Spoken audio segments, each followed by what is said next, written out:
mostly do these sets where we don't know where it's going to go.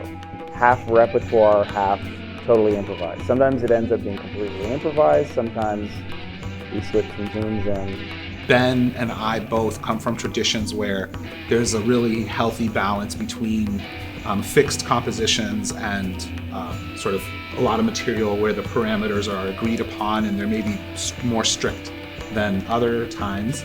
And then this other side where it's like freely improvised and there's no game plan, and the anticipation and every little move that's made has a significance that sort of lays out the path we're going to take. And so it's really a special kind of approach, you know, it's almost like a free jazz approach where you have pure moment music. So I think we kind of both really appreciate that tradition, and I think we try and capture that energy as well.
Listen to music like this, sometimes we really go inward, you know, and we try and listen for the things that sound familiar to us.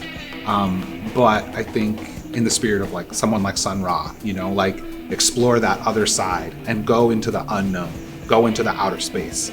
And there are, you know, to go there with strength and confidence and a sense of belonging, that's a very powerful place to go. So I think we encourage listeners to also embrace that and don't necessarily hold on to what you're familiar with, but explore the things that are maybe new and unfamiliar as well. Listen to the conversation we're having, because that's really what's happening. We're having a conversation. We're really listening to each other. We're kind of drawing from our lives and lots of different influences and kind of bringing any of those forth at any time, melding them together. So, I mean, oftentimes when people hear me play, they're like, I hear all kinds, it's like, I hear jazz, I hear rock, I hear classical, I hear this and that. And like, for you too, you have so many influences, and it all kind of comes to the surface when you're doing spontaneous composition or improvisation, as it were.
Friendship can bolster a musical relationship and vice versa, right? And I feel like that's been our relationship, and we're super close now, like known each other maybe eight or so years. And the more we play, the closer we become as friends. The closer we become as friends, the better we play together.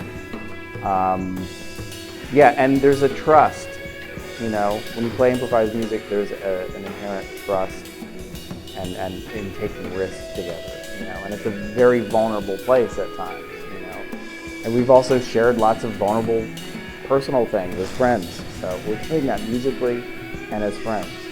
Yeah, I think that's exactly right. I think that to be able to take those risks where the trust is tested, and like when you're doing that musically, the way that shows up sometimes is like a sense of partnership or affirmation, for the risk you took. It's like, go take that risk, I got you.